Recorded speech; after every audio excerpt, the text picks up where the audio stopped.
Hey y'all, so for this video I will be talking about or going over central dogma, and this is going to be like the Cliff Notes version compared to what you'll be learning in genetics, but for microbiology it's more, you need to focus more on the structural framework, more of the generic idea of like the highlights of replication, transcription, and translation.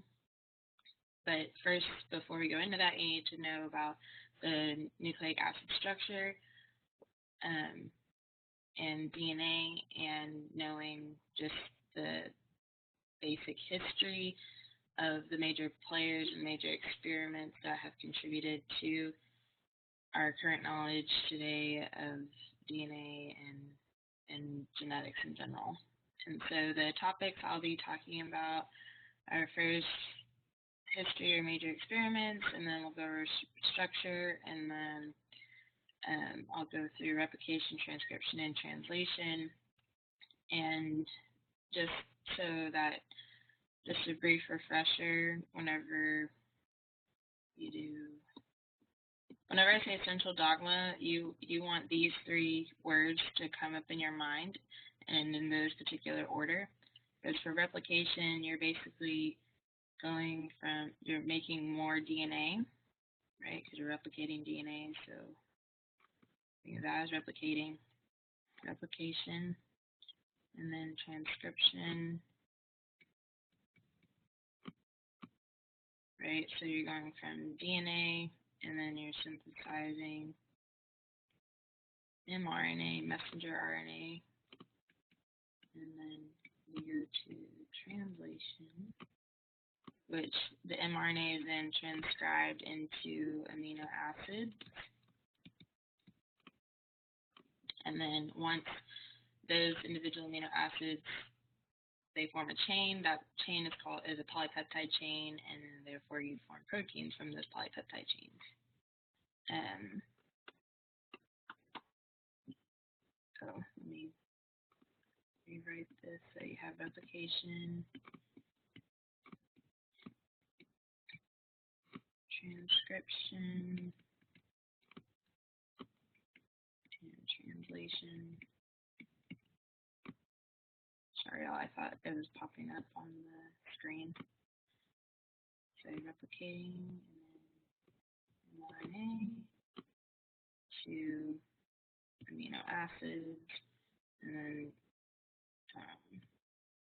my polypeptide chain. So that's the basic outline of what we will be going through, and just keep this in mind for essential dogma, because as time goes by, you may forget some of the proteins involved in initiation, elongation, termination, but if you have the general idea of the direction, the steps, such as replication, transcription, translation, you should be fine. So anyway, first things first, we'll go over the history. You will have access to this, but basically, if there's a star next to these people, that means they won a Nobel Prize for their work on, or their experiments here. And honestly, these are, I'm sure some of y'all have heard these people before, and some of these people should be familiar from the first exam material whenever it's talking about, like, just from like the history of microbiology, that handout. But anyway, some of these are new people also. But as you can see, Frederick Miescher discovered nucleic acids, right? So he technically, Watson and Crick discovered the structure of DNA. They did not actually discover DNA. Okay, so DNA, deoxyribonucleic acid. So Friedrich Miescher discovered DNA in 1869, and he found that DNA is inside the cell nucleus, and that it has a lot of phosphorus. And then you have Frederick Griffiths talking about transformation, suggested that DNA must might be genetic material. I'm sure I think that was pretty much it for yeah. And then George Beadle and Edward Tatum used Ascomycete neurospora crassa to formulate one gene, one enzyme, or polypeptide hypothesis. Ascomycete, that's a type of fungus, basically. In the fungi video, I'll talk more about that. Barbara McClintock and Harry Creighton discovered jumping genes or transposomes in maize. Maize is corn. Oswald Avery, McCarty, MacLeod discovered the transforming agent was DNA. Ooh, Chargaff's rule. Most of y'all probably learned this in high school, but just make sure you know that like the concentration of adenine is the same equal to concentration of thymine, and the concentration of guanine equals the concentration of cytosine. They are not additive.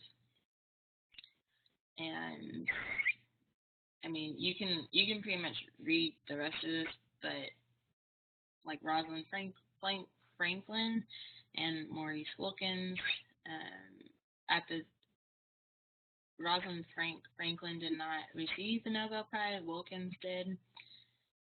And let's see, molecular model of DNA as a double helix. That's what Watson and Crick described the structure, or they made the model of DNA as a double helix. So, and without Rosalind Franklin's research, they would not have been able to successfully create the molecular model of DNA. And Paul Zemechnik discovered ribosomes. Oh yeah, Francis Crick coined the term central dogma. And I mean, I know depending on your professor, but this list is important, and you don't. I mean, it is nice to know dates, but you need to focus more on who won the people, if it's more than one group, like more than one person, and what they found or what their research was on, and then if they won a Nobel Prize, who was it, kind of thing. Anyway, so that's more on the history. And before I move on, I just want to make sure that we were talking about DNA. The bases in DNA are from Chargaff's rule, right? Are adenine, guanine, thymine, cytosine. And the bases in RNA, ribonucleic acid, are adenine, guanine, cytosine, and uracil. So cytosine, thymine, and uracil are pyrimidines. And just to save time from all the drawing,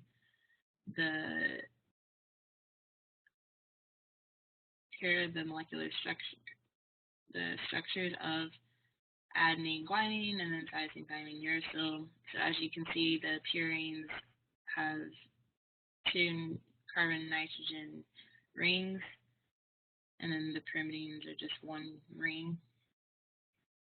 And I know for OChem and biochem, you're going to need to know these structures of the purines and the pyrimidines, but your professor should specify whether or not you need to know these structures for micro, but in my experience, no.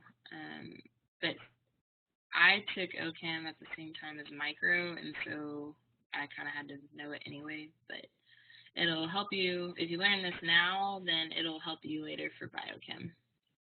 Anyway, so just to make sure that y'all have that down. And then just talking about nucleotides.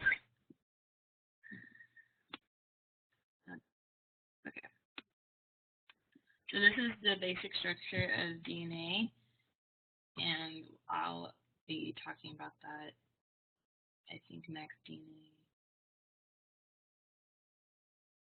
Okay. So as you can see, you just need to think of DNA as like a twisted ladder, because the poles are the sugar phosphate backbone, and whenever I say twisted ladder, you have the poles and then you have the rungs of the ladder. So think of the poles as the sugar phosphate backbone, and then the rungs of the ladder are the bases, the nucleobases connected by hydrogen bonds. And so here are the bases here, and then they're connected by hydrogen bonds. So adenine and thymine, they form 2 hydrogen bonds, and then guanine and cytosine form 3 hydrogen bonds. And the thing is, the DNA run anti-parallel to one another. I say anti-parallel because the directions of the direction of the poles are in different directions, because this goes from 5' to 3', and then this goes 5' to 3', but so they're going like this. Anyway, but basically DNA consists of 2 anti-parallel strands, and I said 5' to 3' down here, and then 5' to 3' up. And so DNA does have polarity.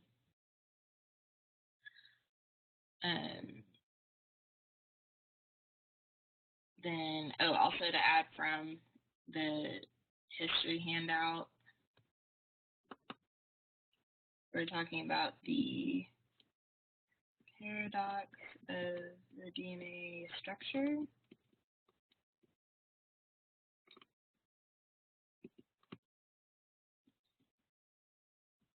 The DNA helix had to be made of regularly repeating units.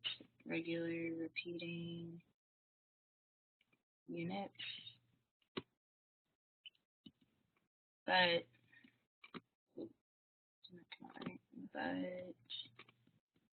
DNA had to contain an irregular sequence of units to be genetic material.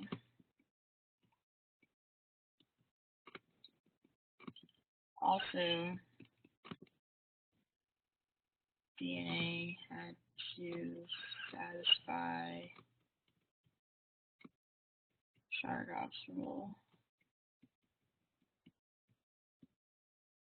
which is, remember, the adenine equals thymine,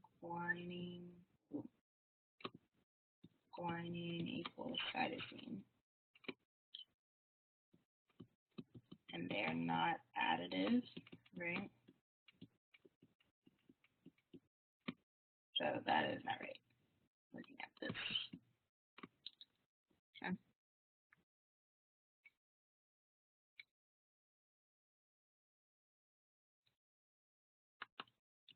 Now, with Watson and Crick, just a brief visit on their work.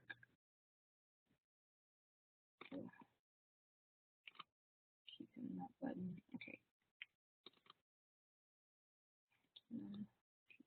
Crick deduction.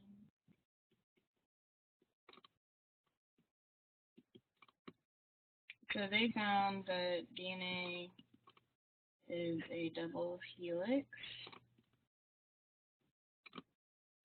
has a sugar phosphate backbone,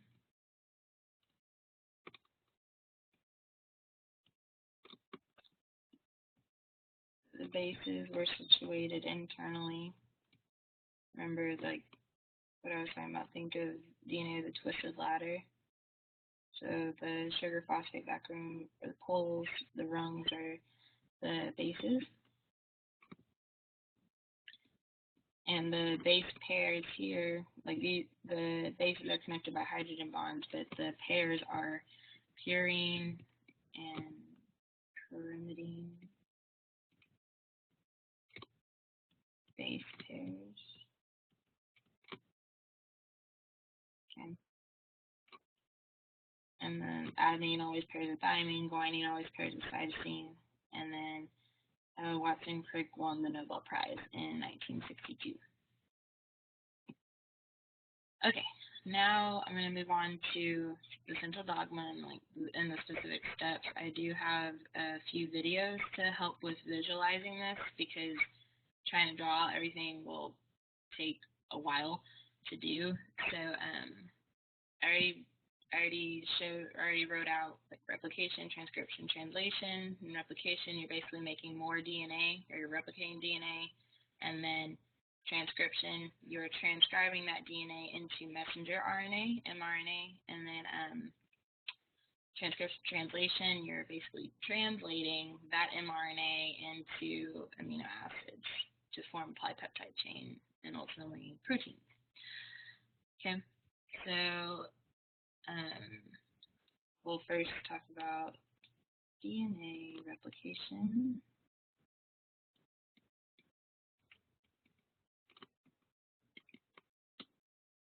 And y'all will have a handout. It'll look like this. So this is going to be your buddy for studying central dogma because this is very detailed. Maybe not quite as detailed as what you'll learn in genetics, but this is what you'll need to focus on for micro. These are kind of a little bit of side notes here, just because, I mean, if anybody were to know any kind of bacteria, normally it's E. coli, and a lot of research has been done on this for E. coli specifically. And anyway, it's just good to know some of this, but in E. coli, DNA replication only takes 40 minutes to copy the entire chromosome. E. coli can replicate faster because the partially replicated chromosomes can start new rounds of replication before first round is completed. Partitioning of each daughter chromosome. Yes, DNA replication is semi-conservative. From Bio 1 or 2, y'all may remember the semi-conservative model. As it says here, 2 parental strands of DNA are separated, with new DNA having 1 parental strand and 1 new strand. That's pretty much all there for you. And E. coli DNA is circular and forms a theta structure that replicates bidirectionally. DNA polymerase 3 hollow enzyme is responsible for replication. It consists of 3 subassemblies.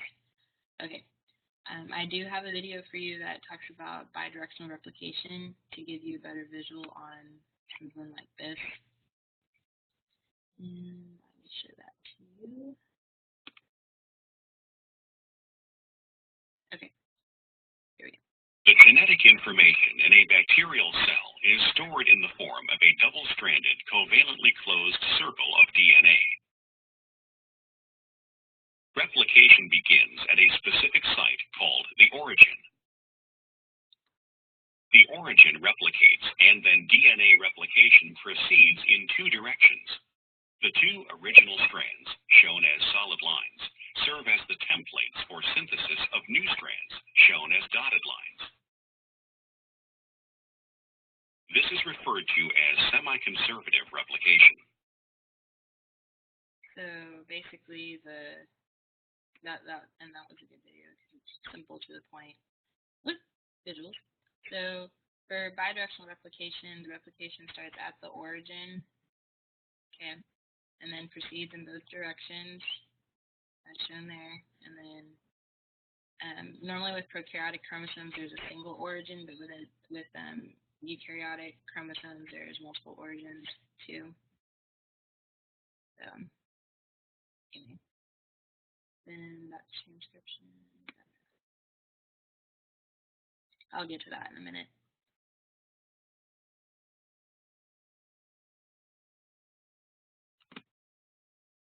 Okay. So, as you can see with DNA polymerase 3 requires ATP, some of the questions you may receive on exams will be like, oh, which of the above may or may not require energy. So just tuck this away with how DNA polymerase 3 requires ATP. Anyway, so replication, you see initiation, elongation, and termination. Transcription, initiation, elongation, termination. Translation, initiation, elongation, termination. Okay? So that's kind of how you want to break up these steps so it doesn't overwhelm you all at once. So an initiation of DNA replication, first the DNA strands separate at the replication fork. DNA A binds to, so DNA A, this is a protein, okay, binds to 5, 9 base pair segments at OREC. That's basically the or you can think of it as the origin, if that helps you. DNA B, and which is helicase, and that helps unwind the strands, right? Binds to DNA A OREC complex. It's written like this together because DNA A did bind to OREC at 13 base pairs, adding thymine-rich segments to form bubble. Replisomes form at both strands. One moves clockwise and other moves counterclockwise. Single-stranded binding protein binds separate strands. So, and then I'll talk through this part. I'm just reading this through so that you understand some of these abbreviations. So DNA A OREC uses ATP to unravel strands. Helicase continues to unwind duplex, which undergoes positive supercoiling. And a DNA gyrase which another name for DNA gyrase is topoisomerase 2 or this gyr-AB. So you know that these are proteins because they have a capital letter and they're not italicized. So DNA gyrase counteracts effects of helicase. It introduces negative supercoiling, also reseals those strands. So with positive and negative supercoiling, just think of it as if I had some string, actually no, I could probably.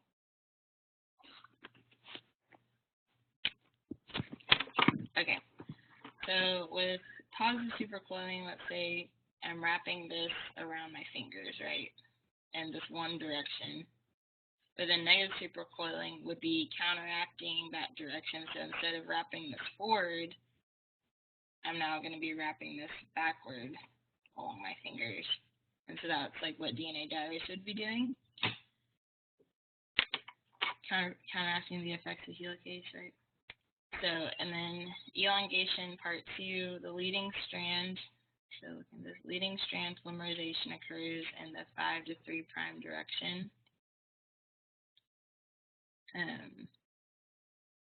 Whenever it's talking about leading strand polymerization, basically that's just saying laying down the complementary bases of the DNA template.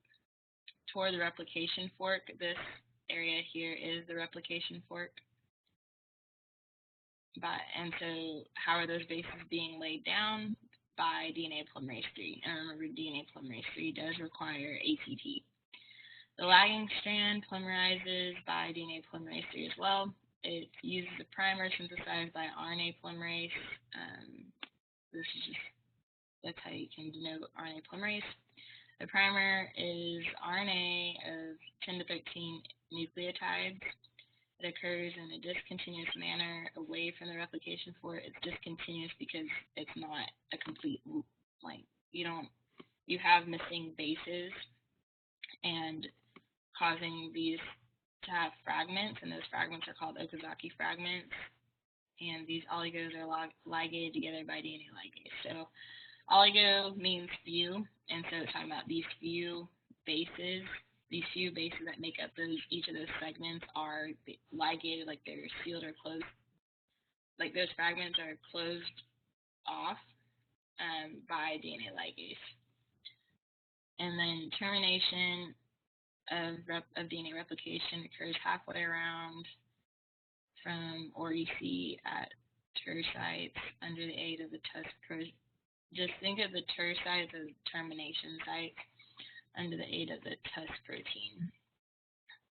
So with this, some of your questions may be more of like, oh, put this in order kind of thing, where it may not be initiation, elongation, termination, but more so it might be like DNA A, single-strand binding protein, DNA gyrase, TUS protein, DNA ligase, So just make sure, I mean, you can memorize it word for word if you want, but if you at least have an idea of, okay, so we gotta unwind the double-stranded DNA, right, and to form that replication fork.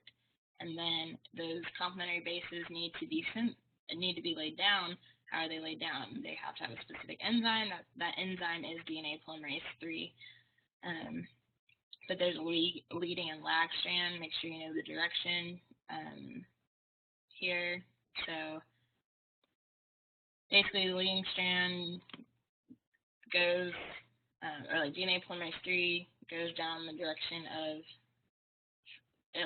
it goes down technically like in the 3 to 5 prime direction, but it's laying down the bases in the 5 to 3 prime direction. So that's why this picture is important, because that can help you keep that straight. But I have a video to show you, give you a better visual. The process of DNA replication in E. coli begins at a region of the bacterial chromosome called the origin of replication. The origin consists of an AT-rich region adjacent to sequences that are recognized by the DNA binding protein, DNA A. The binding of DNA A to the DNA A boxes initiates a process that leads to an opening of the AT-rich region. The replication bubble in the DNA molecule is opened further by helicase, and the replication forks at each end of the bubble are expanded.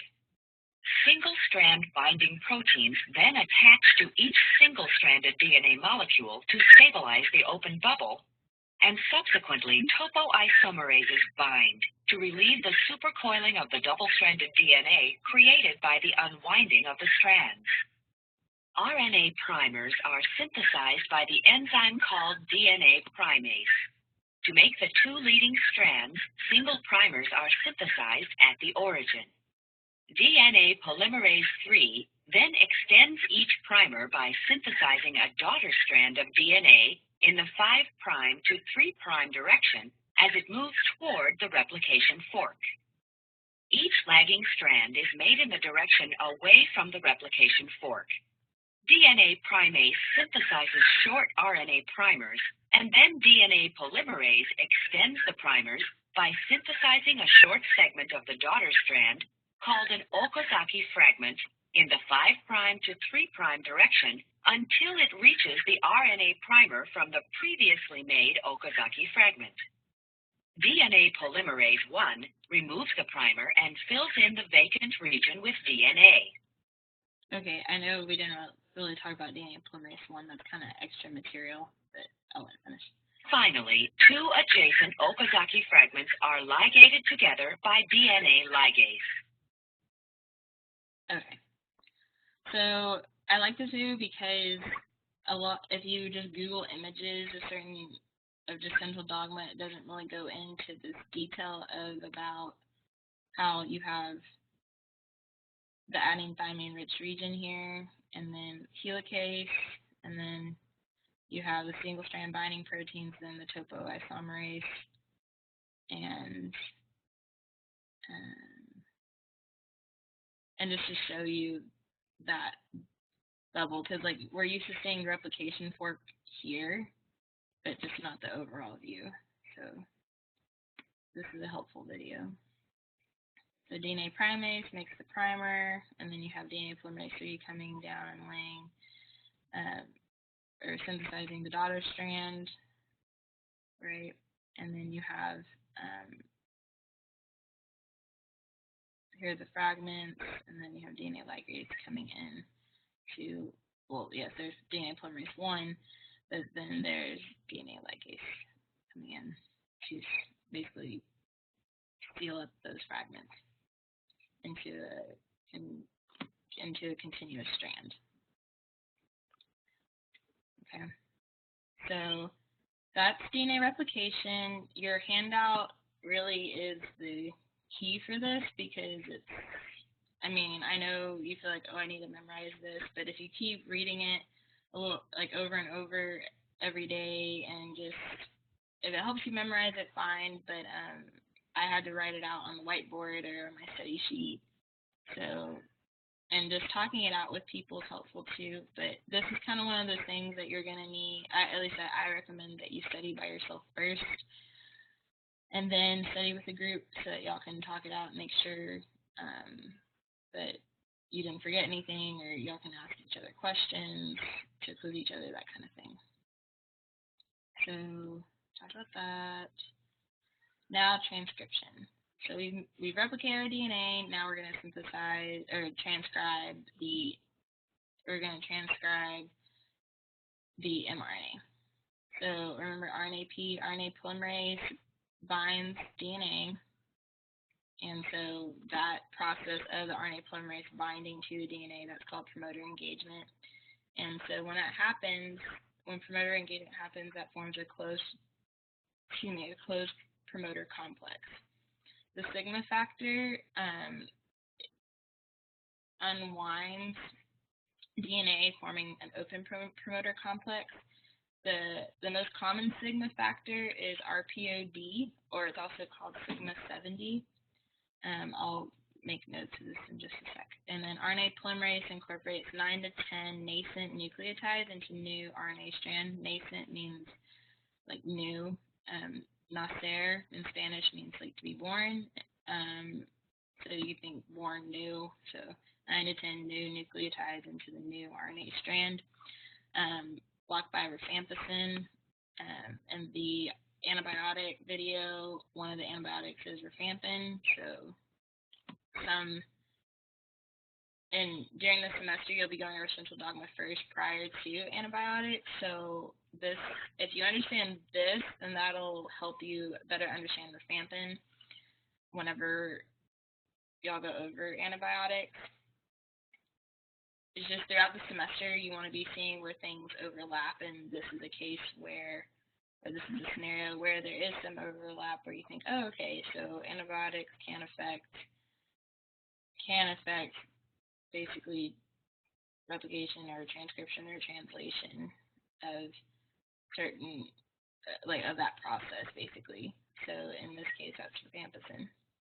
Promoter clearance is next. RNA polymerase moves from the promoter, then the sigma factor drops off, and elongation begins.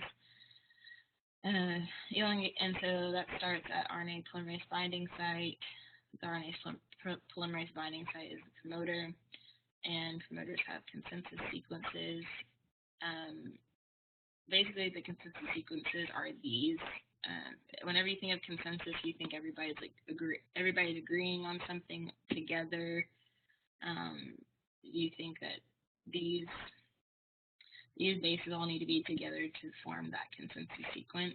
So whenever it shows like minus 35 or minus 10, that's talking about 35 base pairs downstream from the promoter. Okay, and then 10, like it would be this consensus sequence is found 10 base pairs downstream from the promoter. And then if this had been like a plus 10 instead, that would be upstream from the promoter. Okay. And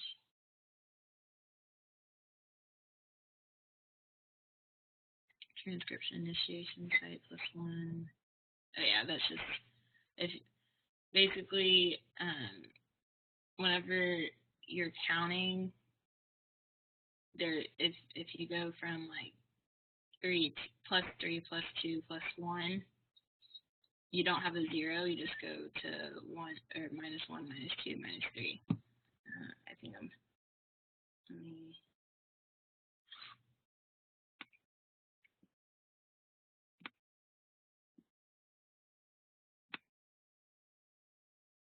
okay. This might make more sense to you. So if you have, let's say, 5' end, and you have G, C, T, A, T, and then G.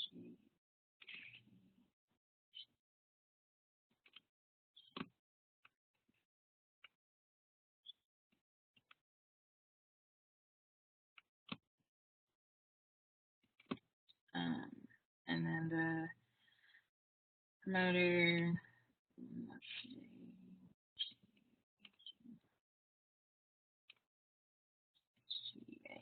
Okay. So let's say that your promoter is over here, and so in this case, the transcription initiation site has a transcription initiation site. So at this particular base, that's where transcription will start. Okay, so in this case, you'll label like each of these +1, +2, +3, +4, +5, +6, +7.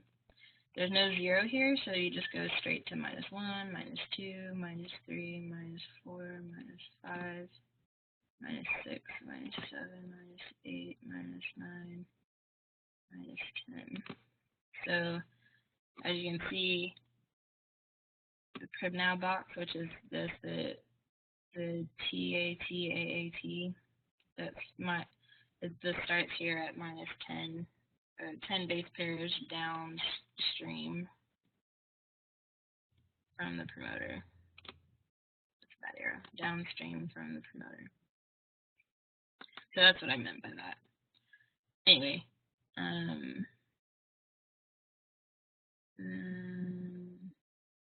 elongation uses RNA polymerase.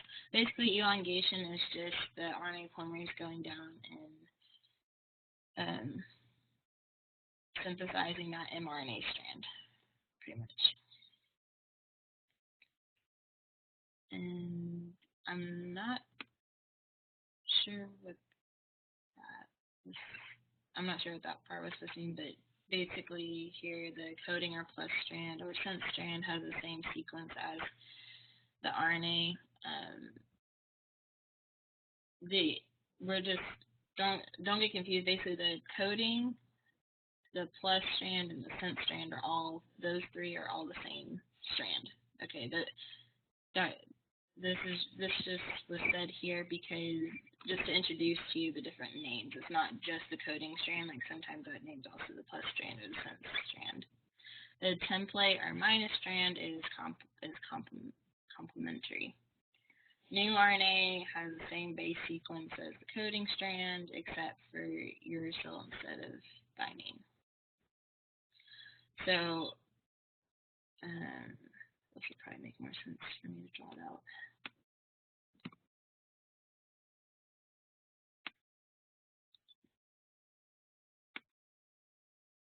Okay.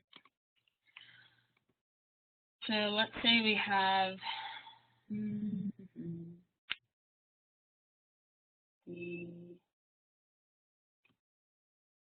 so we have DNA,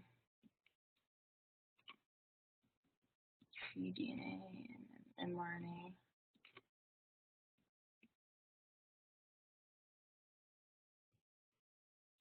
Oh wait, if this is leading strand, yeah, so this would be, okay. So I'm just going to put down a random sequence here. Okay. Now the complementary.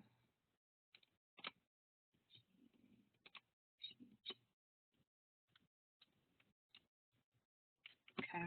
Now for the mRNA, we have adenine uracil because there's no thymine, and mRNA, then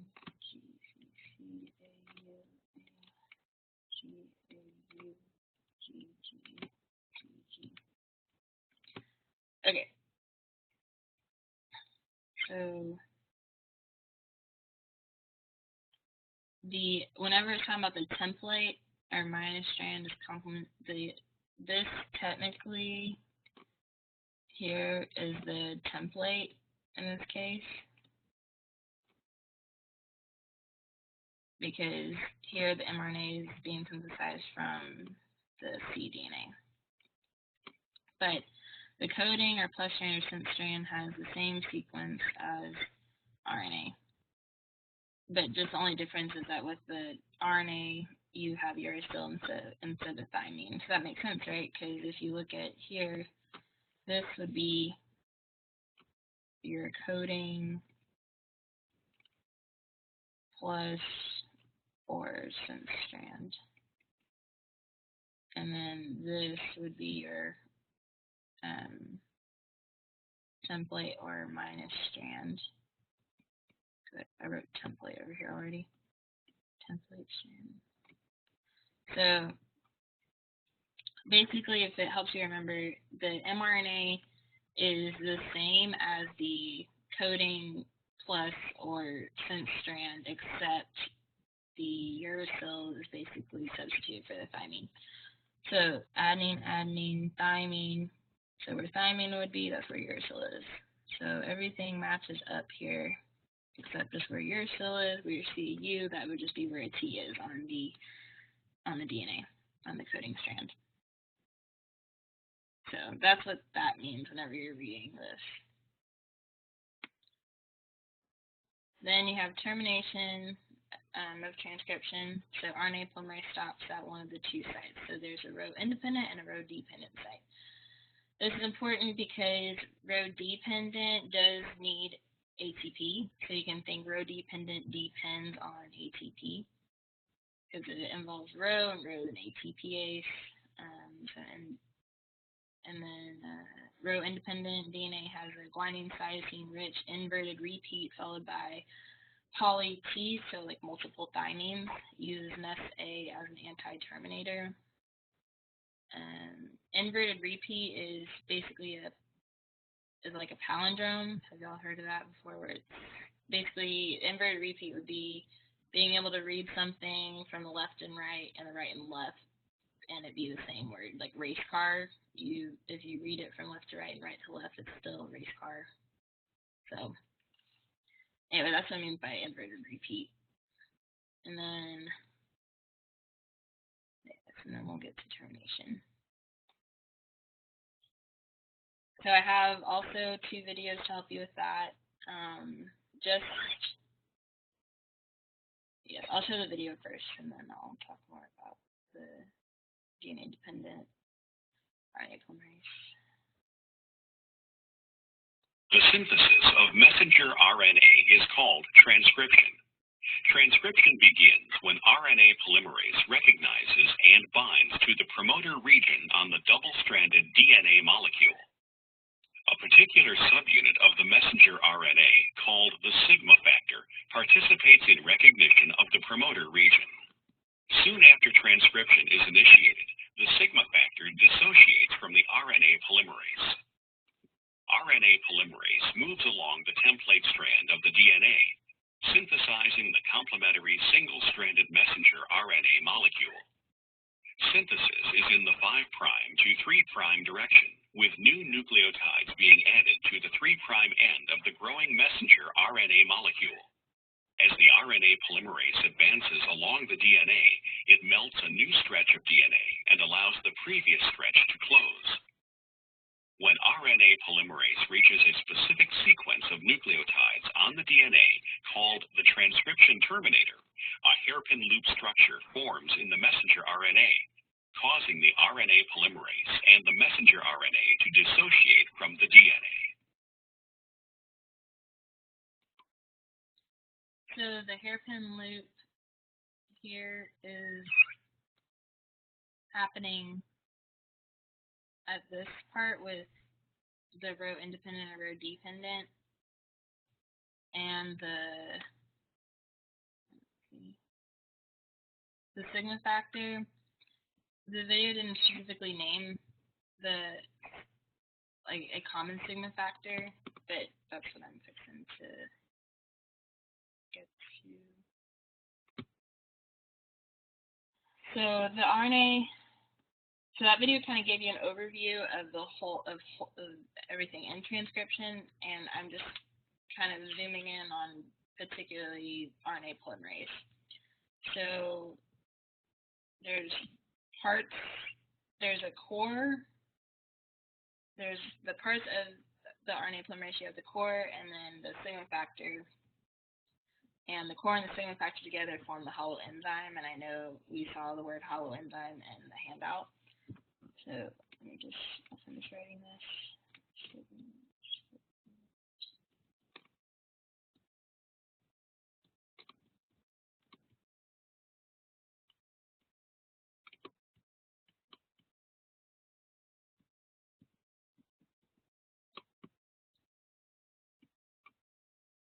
And like I said earlier, the most common sigma factor is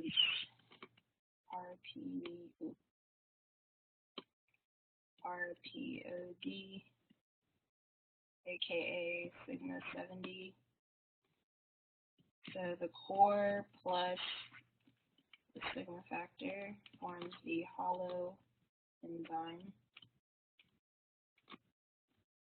And the thing is, sigma factors are important because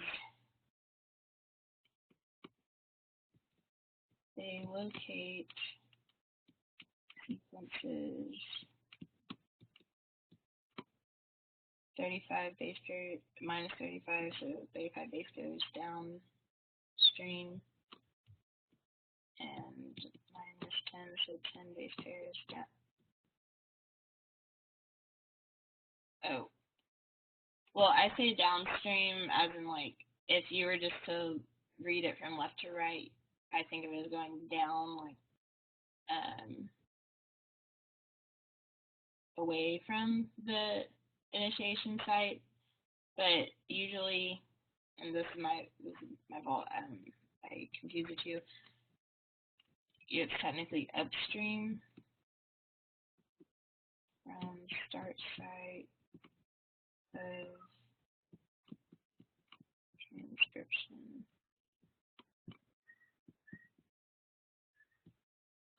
So that example I wrote earlier with where I named off like -1, -2, -3, +1, +2, +3. Technically, if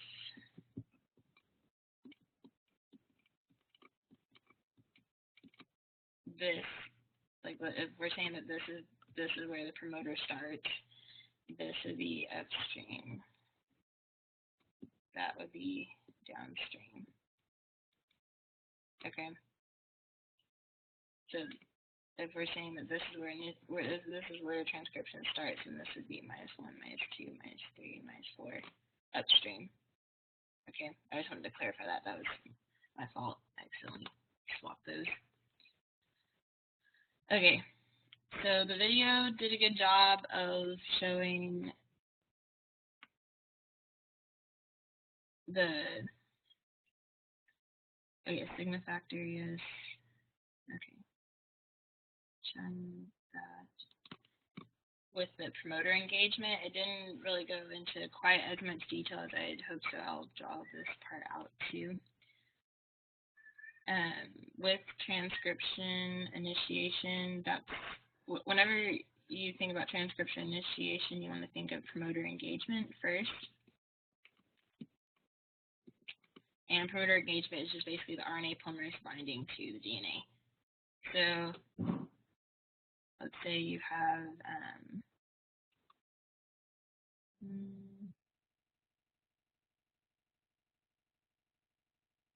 DNA. Yes, bear with me with my drawing, please.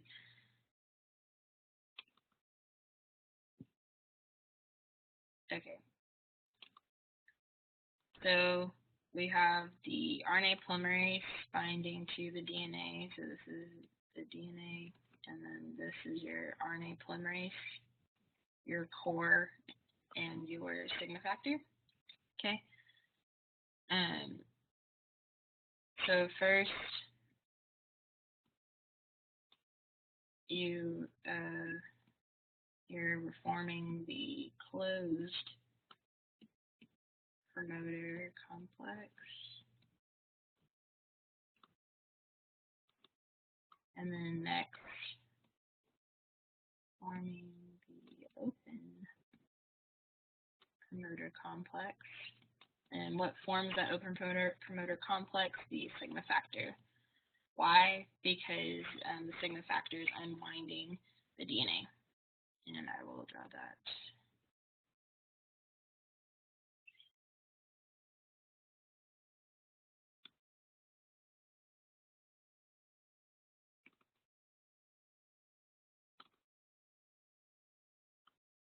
Okay.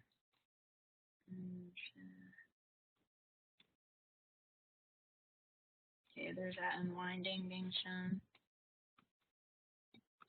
And then with that, with the sigma factor unwinding the DNA, you have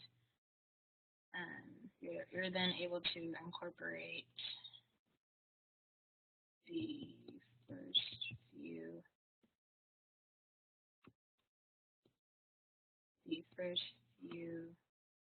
nucleotides. So remember from the handout, we're talking about incorporating 9 to 10 nascent new nucleotides into a new RNA strand. That's where we are now at this point. And basically, I'm just gonna show it here, but you add the bases here. Okay. And then next you have promoter clearance, which is where the RNA polymerase moves from the promoter and the sigma factor drops off. And that's described here as well. So we have not good.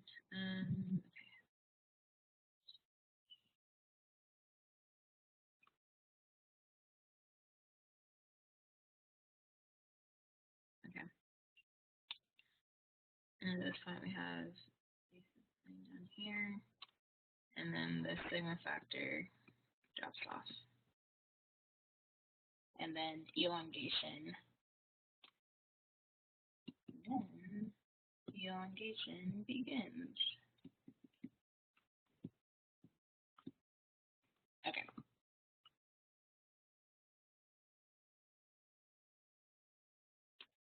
That says promoter complex. Yeah. Okay. So I just wanted to clarify that before moving on.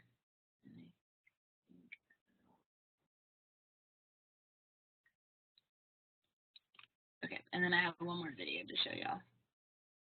So I talked about the DNA-dependent RNA polymerase, and then I drew about the promoter complex. And now this video is also good because well, you'll see, especially.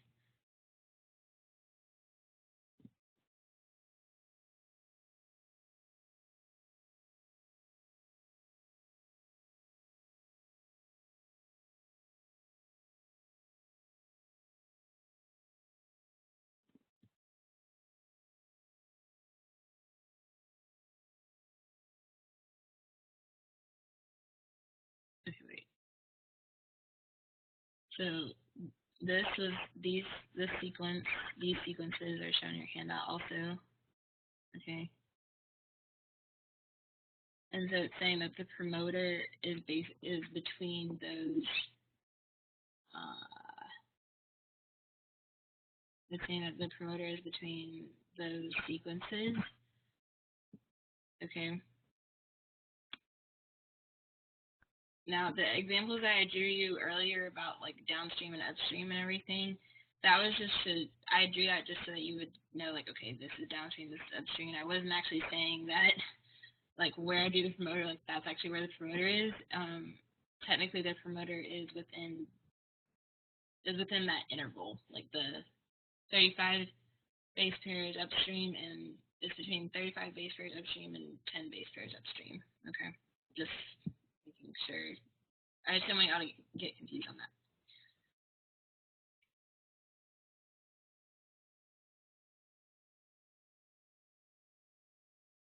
Remember, the core and the sigma factor forms a hollow enzyme. Complex. Open promoter complex.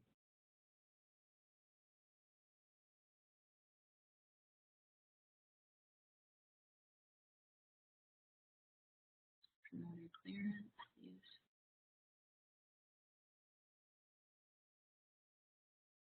So now transcription is officially starting.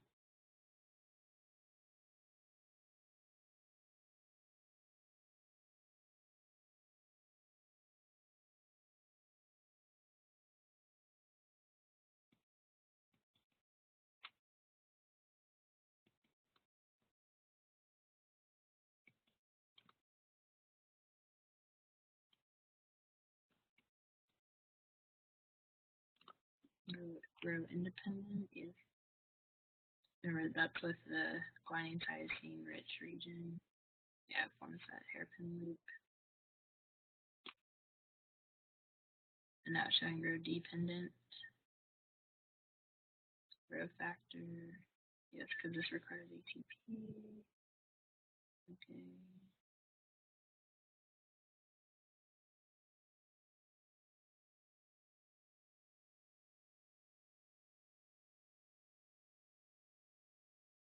Okay, wait. Just to go back. Yeah, elongation.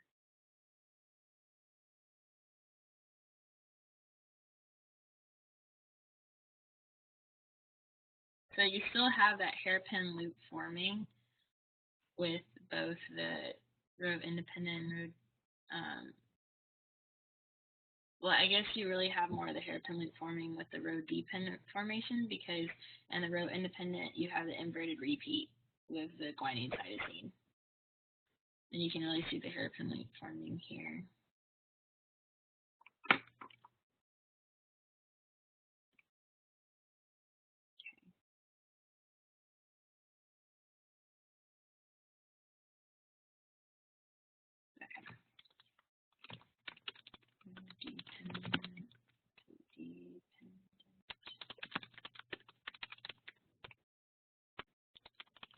I'm just trying to see if there's a better picture I can show y'all.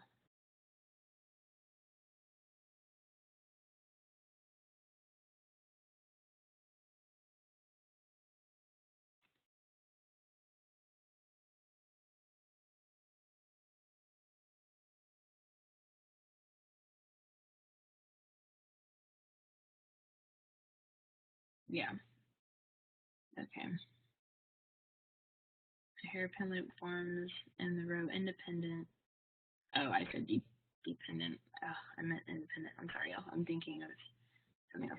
So, row independent termination does have the hairpin loop, and then with row dependent, it doesn't quite form that. We don't really talk about this particular protein that much in lecture, because you'll learn.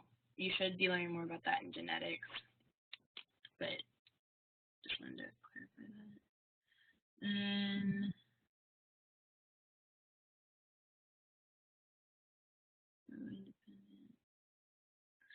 I just remember from learning lecture that I thought the hairpin loop formed in both structures, but you just had in the row independent, you had the guanine cytosine inverted repeat. But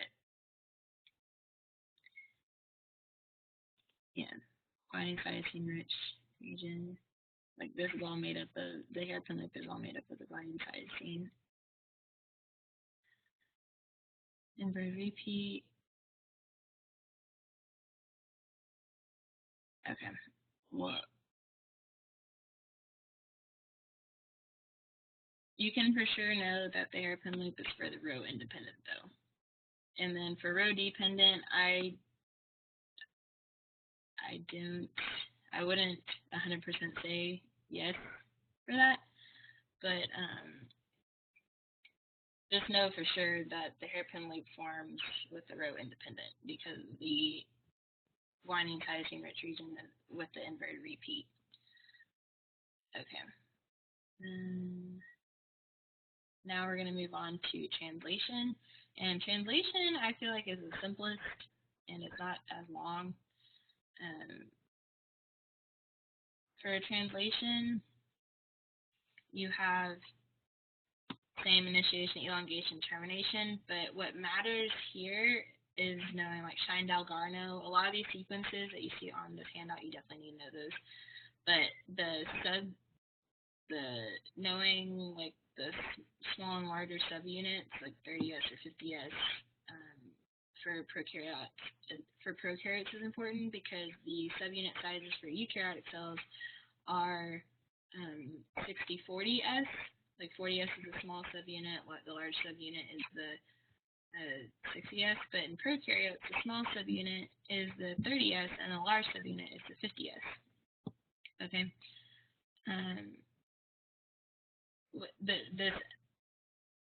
Well, I'll just like briefly read through this. The 30S ribosome binds to the ribosomal binding site. On the mRNA, the ribosomal binding site is the Shine-Dalgarno sequence. So basically, the 30S, the small subunit of the ribosome, binds to this particular sequence on the mRNA. Then, approximately 7 nucleotides later, you reach the AUG codon. So remember, a codon is made up of three bases.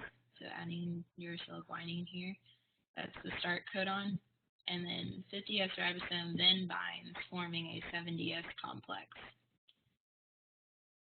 Then FMET, formal methionine tRNA, so like the transfer RNA, binds to ribosome at P site. Next tRNA then binds ribosome at A site. So in well, actually the video I'm going to show you, it'll show you, but there's like 3 parts within the ribosome during translation. There is the E site, the P site, and the A site. And I'll point that out to you in the video. Then in elongation, there's a covalent bond formed between amino acids. That bond is able to form through the peptidyl transferase reaction. The tRNA leaves from the P site. tRNA peptide moves from A to P site, and that's translocation. Process requires elongation factors. These differ between eukaryote and prokaryote. That is true. For prokaryotes, EF is the elongation factor.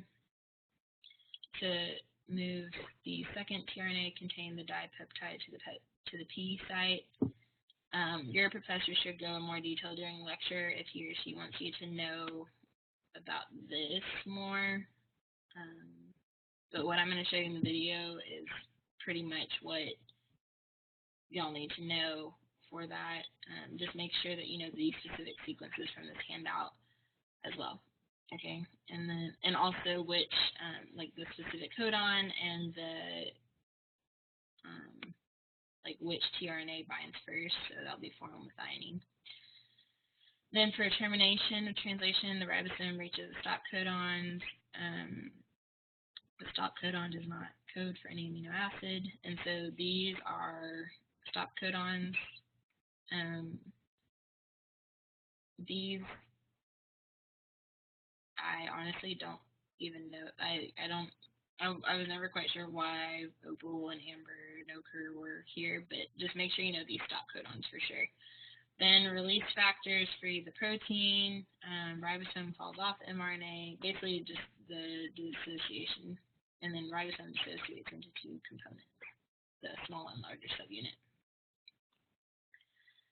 And just to give y'all, before I show you the video, in translation, yes, the mRNA is converted into a protein sequence, but for prokaryotes, just so that you know where these subunits are coming from, you have 5S ribosomal RNA and 23S ribosomal RNA. 33 polypeptides to form the 50S subunit. That's an S. And then you have the 16S rRNA, ribosomal RNA, plus 21 polypeptides to form the 30S subunit. And then together, the 50S and the 30S form the prokaryotic 70S ribosome. So, like, you can think of it as this to form this. That looks like a flying saucer, but like that. That'll give you a better visual. And then for eukaryotes, you basically have the 60S, 40S to form the 80S ribosome. But just, I'm focusing on prokaryotes here.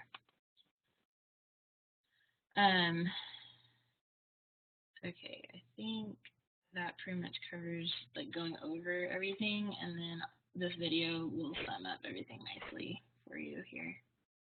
Initiation of translation in prokaryotes. The small ribosomal subunits is separated from the large subunits with the help of two initiation factors, IF1 and IF3. You don't really need to worry too much about the initiation factors. It's more in genetics that you need to focus more on those. This complex then binds to a purine-rich region, the Shine-Delgarno sequence, upstream of the AUG start codon on the mRNA. AUG start codon. The Shine-Delgarno sequence is base paired to a complementary sequence on the 16S rRNA, a component of the small subunits. That's important to know. This alignment ensures that the start codon is in the right position within the ribosome.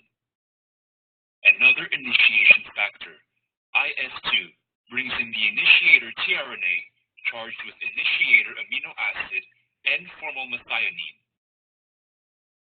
The large ribosomal subunit joins the complex and all initiation factors are released. So the FMET, the formylmethionine, just make sure you take note of the order of this, because you have first a small subunit, the 30S ribosome binding to the Shine-Delgarno sequence first. Then you have the start codon, right? And then you have the 50S ribosome binding to form the 70S complex. And I know the video showed like the FMET binding first. From my experience of the SI and being in lecture and everything, it's go by the handout here. If you really want to split hairs and you know, like, okay, does the FMET bind first and then the 50S come in? That's more of a question for your professor because they're the experts.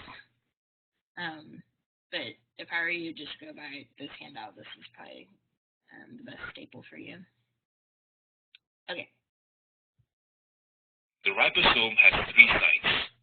The A site is the entry site for new tRNA charged with amino acid or amino-acyl tRNA. The P site is occupied by peptidyl tRNA, the tRNA that carries the growing polypeptide chain.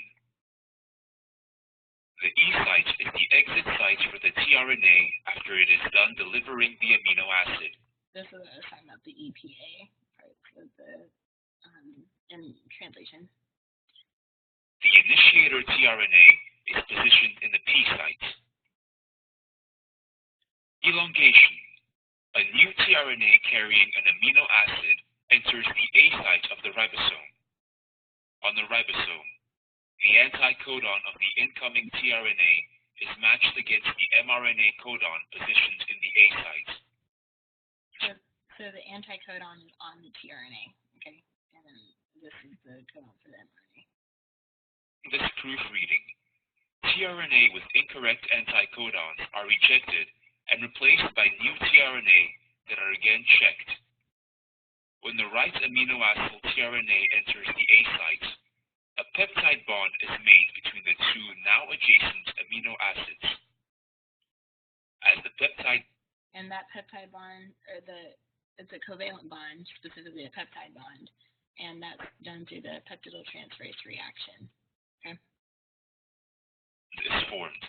The tRNA in the P sites releases the amino acids onto the tRNA in the A site and becomes empty. At the same time, the ribosome moves one triplet forward on the mRNA. As a result, the empty tRNA is now in the E site, and the peptidyl tRNA is in the P site. The A site is now unoccupied and is ready to accept a new tRNA. The cycle is repeated for each codon on the mRNA.